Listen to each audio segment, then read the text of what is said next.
আমি এই হাদিসটির প্রেমে পড়ে গেছি।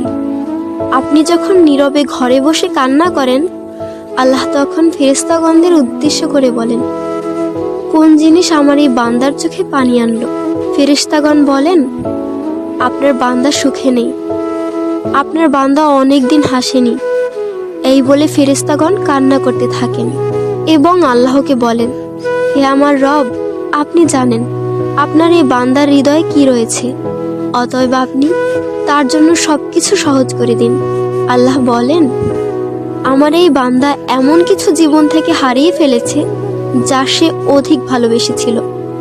অতএব আল্লাহ বলেন, আমি শপথ করছি, আমার বান্দা তার জীবন থেকে যা হারিয়েছে এর চেয়ে উত্তম জিনিস তাকে এনে দেব, যা দেখে দুনিয়া ও আখিরাতের সবাই বিস্মিত হবে।